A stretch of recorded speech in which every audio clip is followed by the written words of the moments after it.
After marriage woman to woman friendship ரொம்ப ஸ்பெஷலானதா இருக்கும். ஏன் அப்டின்னா, அம்மா, அப்பா கிட்ட சொல்ல முடியாது. ஹஸ்பண்ட் கிட்ட ஷேர் பண்ண முடியாது. ஹஸ்பண்ட் பத்தியே கூட இவங்க கிட்ட மட்டும் தான் சொல்லி நம்ம ரிலாக்ஸ் ஆவோம். எல்லாத்துக்கும் செட் ஆஃப் ஃப்ரெண்ட்ஸ் இருப்பாங்க. எனக்கும் ஒரு செட் ஆஃப் ஃப்ரெண்ட்ஸ் இருப்பாங்க. அவங்க என்னை ட்ரீட் பண்ணுறதே குழந்த மாரி தான் ட்ரீட் பண்ணுவாங்க. இத பண்ணு, இத பண்ணாத அப்படிங்கிற மாதிரி. அந்த மாதிரி ஒரு ஃப்ரெண்டு கூட தான் மதுரை மீனாட்சி அம்மன பார்க்கறதுக்காக கிளம்பிட்டோம். போனதையுமே பார்த்தீங்கன்னா, அங்க இருக்கிறவங்க ரொம்ப சூப்பரா பழகுனாங்க. போனதையும் மீனாட்சி அம்மன் கோயில்ல இல்ல. இன்னைக்கு அவங்க ஃபேமிலி மொத்தமே புட்டுத்தோப்பு அப்படிங்கிற ஒரு இடத்துக்கு போயிடுச்சு. அங்க போய் பாருங்க அப்படின்னாங்க. சரி அப்படின்ட்டு அங்க போயிட்டோம். இந்த ஊரே வந்து திருவிழா மாரி இருந்துச்சு. அன்னைக்கு அவ்ளோ கூட்டமா இருந்துச்சு.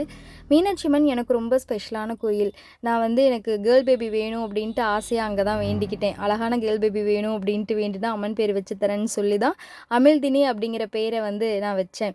அதனால எனக்கு ரொம்ப பிடிக்கும். அந்த கோயில்ல போய் தான் பேரும் வச்சோம். சரி அப்படின்ட்டு அன்னைக்கு ஃபுல்லா அங்க போய் பார்த்துட்டு, அதுக்கப்புறம் திருப்பரங்குன்றம், திருமலை நாயக்கர் மஹால் இந்த மாரி 2, 3 பிளேஸ்க்கு போயிட்டு ரிட்டர்ன் வந்து கிளம்பிட்டோம். ஃப்ரெண்ட்ஷிப் அப்படிங்கிறது நம்மளை பார்த்து பொறாமப்படாம, நம்மளை காம்படிட்டிவா நினைக்காம, எல்லா விஷயத்தையும் மோட்டிவேட் பண்ணி என்கரேஜ் பண்ற மாரி இருந்துச்சு அப்படின்னா, அவங்கள மிஸ் பண்ணிறவே கூடாது. அவங்க கிட்ட சின்ன சின்ன மைனஸ் இருந்தாலும் அத நம்ம பெருசுபடுத்திக்கவே கூடாது.